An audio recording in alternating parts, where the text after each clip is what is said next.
Весенняя сессия объявляется открытой. В самом начале заседания председатель Народного собрания Республики Магомед Тумгоев отметил, что в нынешнем году приоритетными направлениями развития законодательства республики остаются вопросы установления и решения стратегических задач социально-экономического развития региона. Вступая в новый парламентский год, нам необходимо, как обычно, определить вектор движения, наметить задачи и пути их решения.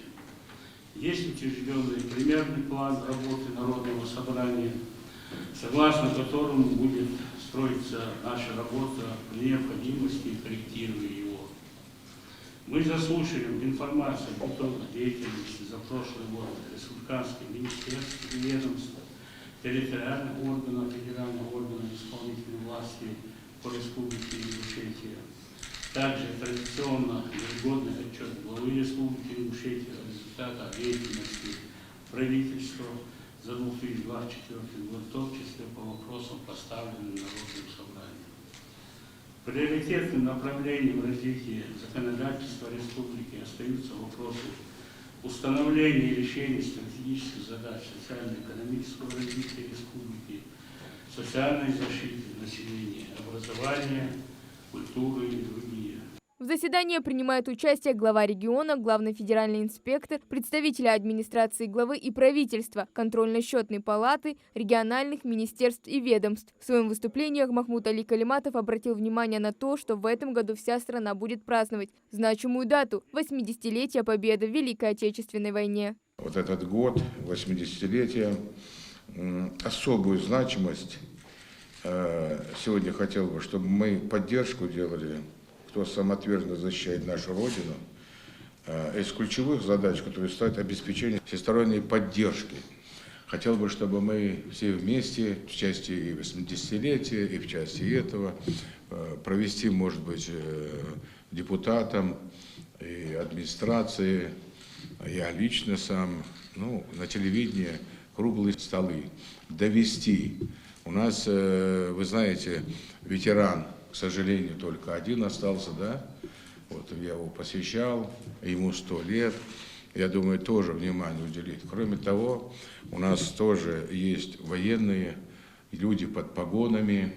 Хотел бы, чтобы внимание уделили семьям.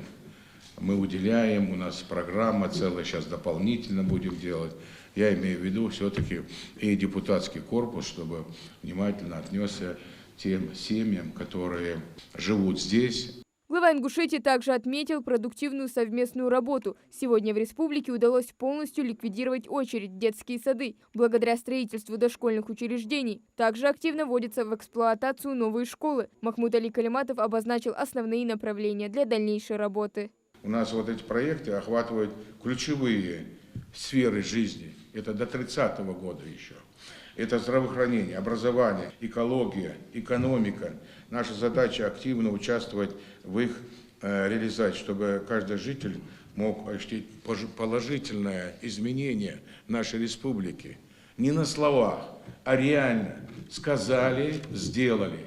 Всего на заседании обсудили порядка 14 вопросов. Первый выступил председатель Комитета государственной охраны объектов культурного наследия. Тимирлан Кадзоев рассказал о проделанной работе за 23 и 24 годы. Конец 24 года на территории Республики Ингушетия находится 3834 объекта культурного наследия, из которых в едином государственном реестре объектов культурного наследия памятников истории и культуры народа Российской Федерации состоят 349 объектов культурного наследия. 284 из них федерального значения, 45 регионального значения и 20 местного муниципального значения.